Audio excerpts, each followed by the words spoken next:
அழகான மஞ்சள் கோலம், வாழை மரங்கள், மாலைகளின் மணம், கல்யாண மண்டபம் ஜொலித்துக் கொண்டிருந்தது. மீராவின் கழுத்தில் வைரத்தோடு மின்னியது. சிவாவின் புன்னகையில் அவளது உலகமே அடங்கிப் போயிருந்தது. கண்கள் மட்டுமல்ல, உள்ளமும் பேசிக் கொண்டிருந்த அந்த வைபோகத்தில் தன்னுடைய புதிய வாழ்க்கை ஒரு வானவில்லாக இருக்கும் என்று அவள் நம்பினாள். திருமணச் சடங்குகளுக்குப் பிறகு முதல் ராத்திரி அறை ரோஜாப்பூக்களால் அலங்கரிக்கப்பட்டிருந்தது. மெழுகுவர்த்திகள் எரிந்தன. அவள் ஒரு இளவரசியைப் போல் உணர்ந்தாள். ஆனால் சற்று நேரத்திலேயே அவள் கனவு தகர்ந்தது. சுற்றியிருந்தவர்கள் வெளியேறியதும் சிவா தன் மென்மையான முகத்தை மாற்றிக் கொண்டான். அந்த இனிமையான குரல் கடுமையானது. மீரா, கவனமாகக் கேள். இந்த வீட்டில் ஒவ்வொரு பொறுப்பும் உன்னுடையது. சமையல் முதல் துப்புரவு வரை நீதான். இது ஒரு நாடகமில்லை, நிஜம். நான் மீண்டும் மீண்டும் சொல்ல மாட்டேன். மீரா திடுக்கிட்டுப் போனாள். திருமணமான முதல் இரவிலேயே காதல் வார்த்தைகளுக்கு பதில் கட்டளைகள், கேட்ட பரிசுகளுக்கு பதில் கடினமான பொறுப்புகள். அவளது கண்கள் கலங்கினாலும் பேசாமல் தலையசைத்தாள். சரி என்று மட்டும் உளறினாள். வெளியில் வானம் இருட்டிக் கொண்டிருந்தது. அறைக்குள் ஒளி அணையத் தொடங்கியது. அந்த அமைதியான இரவில் அவள் தாயில்லாத தன் குழந்தைப் பருவத்தை நினைத்து கொண்டாள். சித்தி வீட்டில் உதாசீனப்படுத்தப்பட்ட அந்த நாட்களை விட இது மோசமா? இல்லை, சிவா நல்லவர்தான். அவர் களைப்பில் இப்படி பேசியிருக்கலாம் என்று தன்னைத்தானே சமாதானப்படுத்திக் கொண்டாள். ஆனால் அவள் கால்கள் நடுங்கின. அடுத்த நாள் காலை எழுந்ததும் கணவனின் பக்கத்தில் இல்லாமல் சமையல் அறைக்கு சென்று பாத்திரங்களை அலச வேண்டும் என்ற பயம் வந்தது. இந்த ஆரம்பமே கசப்பானது. அவள் இதயம், என்னை மன்னித்துவிடு கடவுளே, நான் இந்த வலியை தாங்குவேனா என்று கேட்டுக்கொண்டிருந்தது. ரீஹூக். முதல் இரவே கட்டளைகளாலான மீரா அடுத்த நாள் காலை சமையல் அறையில் நிற்கிறாள். ஆனால் அங்கே அவளுக்கு காத்திருக்கும் சோதனை இன்னும் கொடூரமானது. வேலைக்காரியா, மனைவியா? நாள்களின் சோதனை நாள்கள் விரைந்தன. மாதங்கள் சிலவே. மீராவின் கைகளில் துடைப்பமும் தலையில் அடுப்பு புகையுமாக நாட்கள் கழிந்தன. சிவாவின் அம்மா ஒவ்வொரு நாளும் புதிதாக குறைகளை கண்டுபிடிப்பார். சற்று உப்பு குறைவா? உனக்கு சமையலே தெரியாது. தரையில் ஒரு கரை? நீ சோம்பேறி. மீரா எதுவும் மறுமொழி சொல்லவில்லை.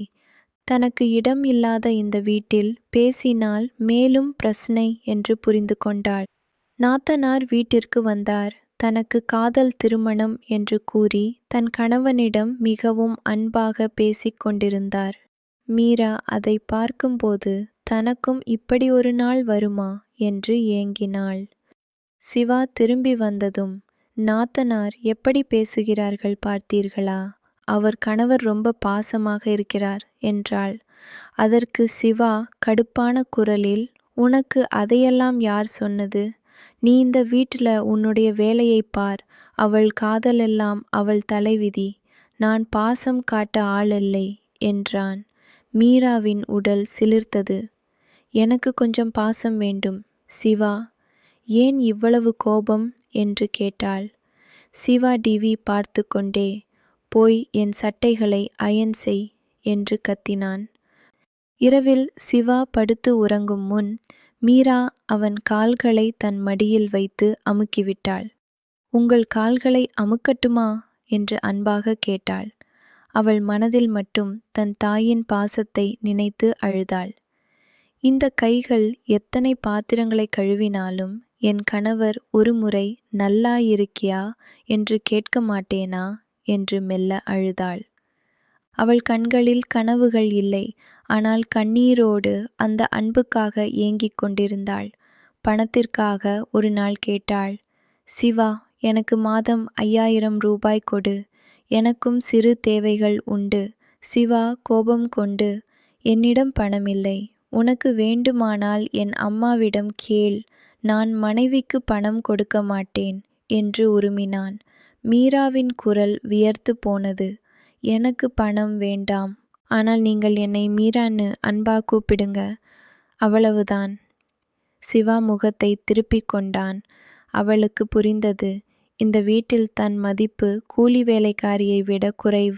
மீராவின் பணக்கேட்டில் கோபித்த சிவா பின்னர் ஒரு பெரிய வீடு கட்டும் பணியில் அவளை இறக்குகிறான். அந்த கட்டுமானத்தில் அவள் உடல் மட்டுமல்ல, மனமும் பிளக்கும். செங்கற்களுக்கு இடையே நசுங்கும் வாழ்க்கை. சிவா புது வீடு கட்ட முடிவு செய்தான். பணியாளர்கள் இல்லாத நேரங்களில் மீராவை உதவி செய்ய அழைத்தான். நாள் முழுவதும் அவள் சமையல், துப்புரவு, அதன் பிறகு கட்டுமான இடத்தில் செங்கற்களை தூக்குவது. அவள் கால் நகங்கள் உடைந்தன. முதுகு வலி தாழ முடியாத அளவுக்கு ஆனது. ஒரு நாள் இரவு 3 மணிக்கு வேலை முடிந்தது. சோர்வின் உச்சியில் தலைவலியும் சேர்ந்து அவளை வாட்டியது. சிவா, எனக்கு தலைவலி தாங்க முடியலை, தயவு செய்து கொஞ்சம் கவனி என்று கேட்டாள். சிவா திரும்பி படுத்தான். மாத்திரை போட்டுக்கோ, என்னால் உன் வலியை அமுக்க முடியாது. அம்மா காலையில் எழுந்ததும் சமையலுக்கு கூப்பிடுவாள், ரெஸ்ட் எடு என்று அலட்சியமாக சொல்லி தூங்கினான். மீரா அந்த அறையில் படுத்து கிடந்தாள். வலி அவள் மூளையை பிளந்தது. கண்ணீர் தாரை தாரையாக வழிந்தது. அவளால் தூங்க முடியவில்லை. சிவா அருகில் சுகமாக தூங்கிக் கொண்டிருந்தான். காலை 5 மணிக்கு மாமியார் கதறினார். இந்த பொண்ணு இன்னும் தூங்குதா? மணி எவ்வளவு ஆச்சு பார். நான் சமைக்கணுமா, இவள் தூங்கணுமா என்று கத்தினார். மீரா கண் விழித்து வலியோடு எழுந்து சமையல் அறைக்கு விரைந்தாள். சிவா கோபமாக, உனக்கு வெட்கமே இல்லையா? உன் மாமியார் சமைச்சிட்டு இருக்காங்க, நீ வேலைக்கு வரல, நான் சமைக்க சொல்லவா? என்னடி உன் பொறுப்பு என்று கத்தினான். மீரா மற்ற அனைவரும் மேஜையில் சாப்பிட ஒரு மூலையில் நின்று கொண்டு தன் பங்கை சாப்பிட்டாள். அவள் உடல் பலவீனமாக இருந்தது. சித்தி வீட்டில் அவள் பட்ட கஷ்டங்களை விட இது அதிகம். திருமணமாகி 3 வருடங்கள் கடந்தும் குழந்தை பாக்கியம் இல்லை. இதை சிவா ஒரு குறையாக எடுத்து மீராவை மேலும் தவிர்க்க ஆரம்பித்தான். அவளது பார்வையில் ஒரு வெறுமை. எனக்கு குழந்தை இல்லை, ஆனால் நானும் ஒரு மனிதாபிமானி. எனக்கு கொஞ்சம் அன்பு கொடுக்க முடியாதா என்று கேட்டாள். சிவாவின் பதில், நீ இவ்வளவு வேலையும் சுமக்கும்போது உடம்பு சரியில்லை. நானும் என்ன செய்ய? அம்மா பார்க்கிறாள். மீராவின் மனம் குமுறியது. வீடு கட்டி முடிந்தது. அந்த வீட்டில் தனக்கு ஒரு அறை இல்லை. அவள் அனைவரின் பேச்சிலும் ஒரு நிழல் போல இருந்தாள். எங்கும் யாருமில்லை. சித்தி இருந்தால் கூட அவள் மகளை கேட்டு வாங்க மாட்டாள். மீராவின் இதயம் தனிமையில் துடித்தது. தன் கணவனின் கண்களில் ஒரு பாசத்துளி கூட இல்லை. வீடு கட்டி முடிந்தது. ஆனால் அந்த புது வீட்டில் மீரா இன்னும் அதிகமான வேலைக்காரியாகவே கருதப்படுகிறாள். சிவாவோ மற்றொரு பெண்ணை திருமணம் செய்ய பேச ஆரம்பித்து விட்டான். 2வது கல்யாண விழா மற்றும் முதல் மனைவியின் மெல்லன அழுகை. குழந்தை இல்லாததால் சிவாவின் குடும்பம் 2வது திருமணத்திற்கு முடிவு செய்தது. தனக்கே தெரியாமல் மீரா பேச்சுவார்த்தைகளை கவனித்து கொண்டிருந்தாள். மாமியார் கூட, உனக்கு குழந்தை இல்ல, நாங்க இன்னொரு திருமணம் பண்ண போறோம், நீ வீட்டு வேலைகளை செய்துகிட்டிரு, உன் கண்முன் வராதே என்று கடுமையாக சொன்னார். மீராவின் உடல் நடுங்கியது. சிவா தன்னை தூக்கி எறிந்து விடுவானோ என்ற பயம். ஒரு நாள் நாத்தனாரின் குழந்தை சொன்னது, மீரா அத்தை, அம்மா சொன்னாங்க, சிவா மாமாவுக்கு புது கல்யாணம், புது அத்தை வரப்போறாங்க. மீராவின் உள்ளம் பேரிடியை கண்டது. சிவா அறையில் கிரீம் பூசிக்கொண்டிருந்தான். மீரா மெதுவாக சென்று, இப்போல்லாம் நிறைய கிரீம் பூசுறீங்க, ரொம்ப அழகா இருக்கீங்க, நீங்கள் எப்பவும் மகிழ்ச்சியாக இருக்கணும் என்று அவன் தோளில் சாய்ந்தாள். அவள் உள்ளம் விம்மியது. என்னை கவனித்துக் கொள்ளுங்கள் என்று கெஞ்சும் குரல். சிவா குளிர்ச்சியாக, தொடாதே, என்னை விட்டு விலகு என்று தள்ளிவிட்டான். திருமண நாள் வந்தது. புது மணப்பெண்ணுடன் வைபவம் நடந்தது. மாமியார் மீராவிடம், சாப்பாடு சமைச்சிட்டு உன் அறைக்கு போ, கெட்ட பார்வை படுத்தாதே என்று அதட்டினார். மீரா சமைத்து வைத்துவிட்டு தன் இருட்டறைக்குள் நுழைந்தாள். அங்கே கேட்ட விசுவாசமில்லை, பார்த்த கனவுகள் இல்லை. இருந்தது ஒரே மௌனமும் கண்ணீரும். இதற்காகவா நான் திருமணம் செய்தேன்? என் கால்கள் இரத்தம் கசிந்தும், கைகள் பட்டுத் தோலுரிந்தும், மனம் வெடித்தும் நான் இங்கே அடைக்கப்பட்டிருக்கிறேனா? என்று தன்னைத்தானே கேட்டாள். அவள் அழுகையில் கூட குரல் இல்லை. அதற்காகத்தான் அவள் பள்ளிக்கூடத்தில் அமைதியான பெண் என்று பாராட்டு வாங்கினாள். இப்போது அந்த அமைதி அவளின் கல்லறை. 2வது மனைவி வந்த பின்னும் மீரா அந்த வீட்டிலேயே இருக்கிறாள். ஆனால் உள்ளே விஷமான ஒரு உடல் நிலை, மூளைக்கட்டி. அவளால் அந்த வலியை இனி தாங்க முடியுமா? டைரி திறக்கும்போது உண்மை மின்னும், முடிவும் எச்சரிக்கையும். நாள்கள் கடந்தன. சிவா தன் 2வது மனைவியுடன் மிகவும் அன்பாக இருந்தான். வெளியே கூட்டிச் சென்றான், பரிசுகள் வாங்கிக் கொடுத்தான், கண்ணில் எடுத்து முத்தமிட்டான். அதே சமயத்தில் மீராவின் உடல் மேலும் சீர்குலைந்தது. தலைவலி விஷமாக இருந்தது. ஒரு நாள் மத்திய இரவு மூளைக்கட்டி தீவிரமானது. மீரா தன் அறையில் தரையில் விழுந்து துடித்தாள். சிவா, சிவா என்று மெல்லிய குரலில் அழைத்தாள்.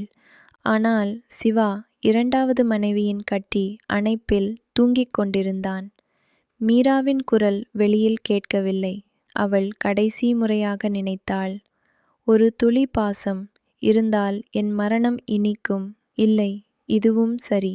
அதற்குள் அவள் உயிர் பிரிந்தது. காலையில் மாமியார், துரதிர்ஷ்டக்காரி இன்னும் எழவில்லை என்று சத்தமிட்டவாறு தயிர் சாதம் தயார் செய்ய சொன்னார். கதவை திறந்து பார்த்தால் மீரா தரையில் குப்புற கிடந்தாள்.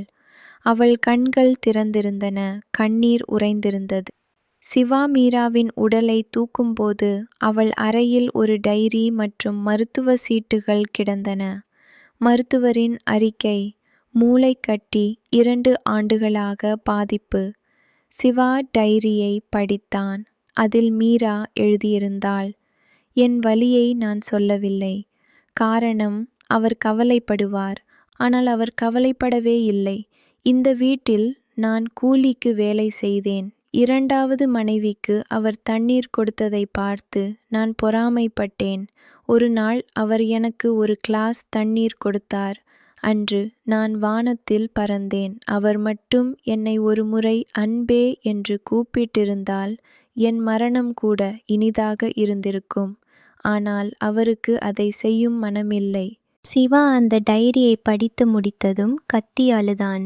மீராவின் உடலுக்கு அருகில் அமர்ந்து மன்னிப்பு, மன்னிப்பு என்று கதறினான். ஆனால் சமாதியிலிருந்து மீரா எழுந்து வரவில்லை. இந்த கதை பல இல்லங்களில் நடக்கிறது. அலட்சியத்தால் உடைந்து போகும் பெண்கள், பாசத்திற்காக ஏங்கும் இதயங்கள், துணை இருந்தும் தனியாய் கிடக்கும் மனைவிகள். சிவா பின்னர் 2வது மனைவியுடன் மகிழ்ச்சியாக இருந்தாலும் மீரா போன்றவர்களின் குரல் நமக்கு ஒரு எச்சரிக்கை. அன்பு கொடுப்பது பெரிய விஷயமில்லை. ஒரு வார்த்தை, ஒரு கட்டி அணைப்பு, அதுதான் வாழ்க்கையை பிழைக்க வைக்கும். இந்த கதை உங்கள் மனதை தொட்டால் லைக் மற்றும் ஷேர் செய்யுங்கள். கமெண்டில் உங்கள் கருத்துக்களை பதிவிடுங்கள். இது போன்ற கதைகளுக்கு சப்ஸ்கிரைப் பண்ணி பெல் ஐகானை கிளிக் செய்ய மறக்காதீர்கள்.